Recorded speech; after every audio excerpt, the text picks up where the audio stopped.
Hello, hello, how are you? This is Coach Fleischer, and here we are in Kinesiology 214, Module 3, Session 1. And this is the presentation regarding program design, and there'll be several different program design presentations just so we can kind of keep them separate from one another because it can be a little bit confusing. But regarding program design, this presentation will be talking about a very common sport-specific model seen in athletics. Believe me, it is by no means exhaustive, and by no means is it the most complicated version of this. It is actually a pretty simplified version, but I hope it's one that you'll be able to wrap yourself around when we start talking more about program design. And when you look at the sport-specific training model, you look at taking an athlete, and unfortunately, you've seen this preponderance of parents who love to have little Johnny specialize as wide receiver in youth football, or the daughter Sarah become a forward in soccer and don't play, and they don't, he or she does not play any other sports between the Johnny or Sarah. And unfortunately, what they've done is developmentally they've stunted the athleticism of that child. And if you talk to athletes who are higher end athletes, they'll more often than not explain that one of the things that is a contributing factor to their overall athleticism and success and high degree of specialization in a sport is the fact that they played many sports when they were younger. And it provided a foundation for them to really have a better understanding of athletic movement and human movement, uh, and be able to work on different skills across different platforms being the sports. So this model, when you look at it, it kind of slaps in the face of people who have their kids specialize from youth sports on. I think it's just nonsense. I'm a big proponent of not only from the socialization aspect, but the growth and development aspect, having people do different sports and having younger kids cross train, if you will, as a way to grow and develop fully. Now, when you look at this model, it kind of provides a foundation for everything we're going to talk about with athletic performance. And it's a continuum, much like anything else, and it's a process. This stair-step approach, when you look at this, you have the foundation at the bottom, and then you have this kind of peak at the top. And the model itself is such that when you look at a person, you first need to work with and train that person to be a better athlete. And this holds true whether it's in a 12-week mesocycle in preseason leading up to a sport, or it's a youth athlete and you're taking that person through a multi-year process to have them be a better athlete. So realize it all starts with the foundation of teaching somebody to be a better athlete, to move more efficiently, to have good kinesthetic awareness, to have a better understanding of hip engagement and how hips really drive and create the movement itself. Yes, there's force production into the ground, but it's the hips and the ability to move the hips fluidly that allows somebody to be a very explosive athlete. Center of gravity awareness ties in with K awareness, kinesthetic awareness, and understanding your own as an athlete center of gravity, but also understanding your opponent's center of gravity and how you can use one to your advantage and one to your opponent's disadvantage is highly beneficial in any sport. And that's taught in here in the foundational phase. And this 12-week training cycle mindset, I'll talk about it a lot, and we'll talk more when we talk more about mesocycles, microcycles, and macrocycles. But you have this in-season training program that you do, and you work on athleticism first, and then you work on more specific sport adaptations as you get closer to the in-season. Now, frankly, when you get in-season, it can't be more specific than playing tennis or practicing football, right?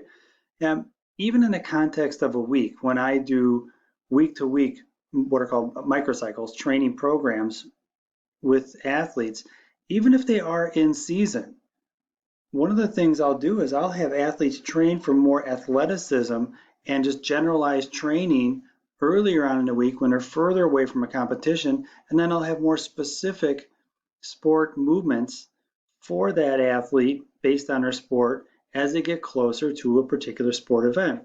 Football is super easy, right? Because you play on Saturdays or Fridays, depending what level you play on. And you know that you have a competition cycle that's 1 week in length. So you have a game on a Friday night for high school. Saturday, you have a recuperation day. You work on some basic athletic movements, or perhaps that's on Sunday where you work on some basic athletic movements. And then as you progress through the week and you get closer and closer to the next event, which is a Friday, you get more specific. So this can be on a micro scale, or it could be on a meso or midterm scale. And this can even be like a big term scale, like I was talking about before, with training kids to be better athletes first, as opposed to specializing in a sport. Now, if we jump into the next layer up here in this cake, you know, you acquire skills from one layer to the next to the next, and you're trying to carry a skill set over. So it might be a running technique drill that you use, where you talk about it using a double pivot action in a cutting drill in technique warm up, and then you actually do the cutting drill in a sports specific environment, and then you actually do it in a coached environment while on the practice field as you get into the actual practice environment. So you try to introduce a number of skill sets here, the main ones, the core movement pattern type of skill sets in athleticism in that block. And then when you get more or closer and closer to an event, or even closer and closer to a competitive season, then you get more specific. But again, you have to have this for people to get this. You have to be able to translate the skill and be able to carry it over from one level to the next. And we know from general adaptation syndrome, right? We know that a specific sport endeavor will have different training goals. And so as a result, a football player, a baseball player, and a tennis player, and wrestling all have different sport demands. Therefore, the training methodology for each sport should be slightly different. To have a blanket program for all of these sports year round is just straight nonsense. It really is. Once you get after this and you've established a base and you start getting into here, that's when you can branch off into the different sport areas. So for example, you might have a bunch of freshmen come in a high school setting and you really have to work on athleticism. Might be underdeveloped, might be under-coordinated, they can't handle the rigors of training. And then once you've worked on that, then you can start getting into actually their sport itself. You'd be hard pressed to find a coach who'd say, yes, as a high school strength and conditioning coach, we're going to have our freshmen come in on the football team and do heavy power cleans. It's just counterintuitive. You have to work this first and then get more specific. And we know from general adaptation syndrome that with each sport has specific demands. Therefore, you have to have specific training stimuli to get the training response you want.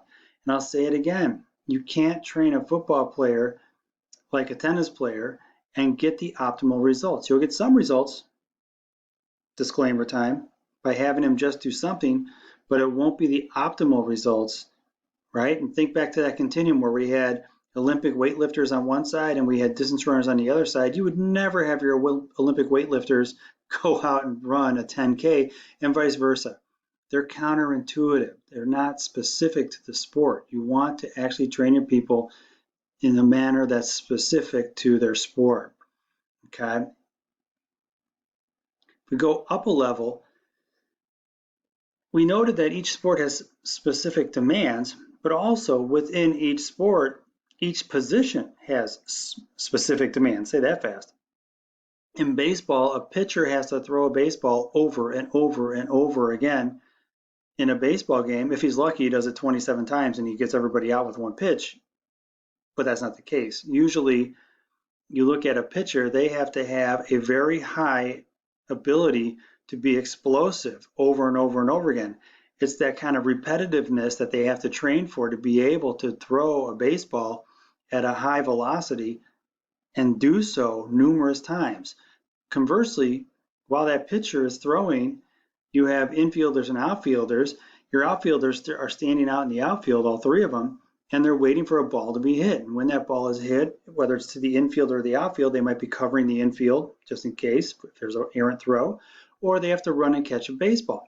You're talking maybe 30 yards of running, perhaps a little bit more, a little bit less to be able to run down a ball. Your infielders, they almost have to be able to train to change in a closet, right? Move around in a small space.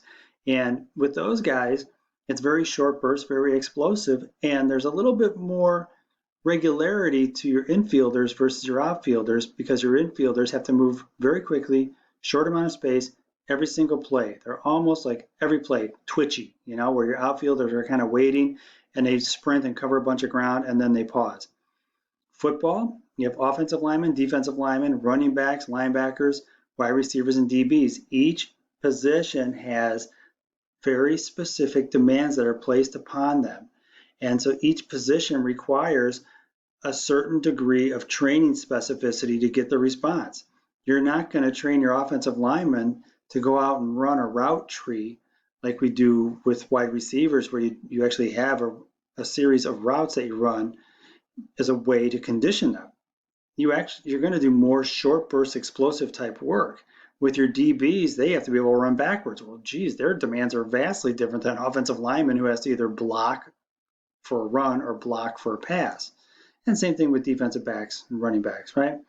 So consider those sport demands, and this is where you take little nuggets from the athleticism component, bring it into sport-specific drills, which then you bring into more position-specific drills. There needs to be a flow through in this process. For the person, it gets a little bit quirky, and in this model, you kind of consider this last, and then you would think, oh, it should be the other way. But in reality, you make the presumption that that person is an athlete. They are in a specific sport because they were naturally, if you will, selected to be in that sport, meaning, we gravitate towards things that we enjoy, and we gravitate towards things that we're good at. You're not going to have somebody who's going to show up and be lousy at a sport and expect any type of success. Those people who show up to play a sport at a higher level, those athletes, they've met and checked off all the boxes down here in terms of athleticism, their ability to play a sport and their ability to play a position. Now you can get to the nitty gritty about the person. Do they have any particular injuries? What's their style of play? In wrestling, you might have different wrestling types.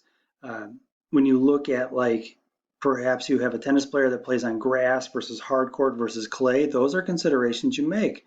And there's some somatotype within the context of their sport. Are they kind of playing outside of the traditional body type for a position in a particular sport? And sometimes you have to work with those individuals to try to get them in better shape or change their body type just a little bit to meet the demands of their specific sport and position.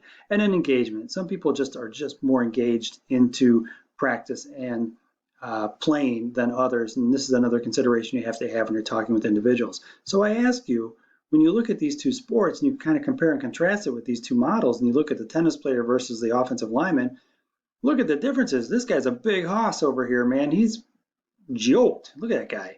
And he has to, looks like he's in a pass block situation where he's going to actually kind of rock back and do a reach block and have his on the big toe of his foot out here.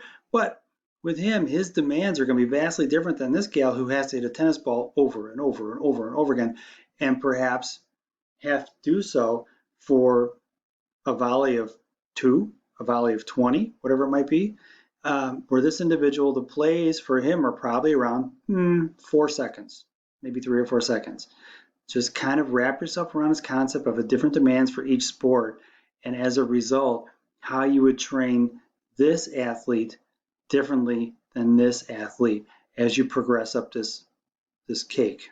It's called a cake model. As you progress up this cake model, how would you train this gentleman or her for athleticism, sport specific, their particular position, and then for the person itself.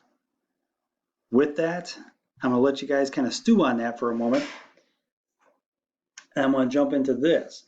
This model also, when you look at it over time, you have, and we'll definitely get more and more into this, and you've seen this one already, but there's a progress that happens, and this progress and process is you go from general to specific, simple to complex, and usually you go from a lower intensity environment to a higher intensity environment, and a higher volume as you build your base to lower volume. And this holds true as you go through athleticism, the sport, and the position from off-season to preseason to in-season. It holds true from youth athletics all the way up to more advanced athletics, where you have to be more cognizant of the volume loads and the intensity loads. And with that, folks, I'm going to go ahead and sign off, and I will look forward to the next presentation.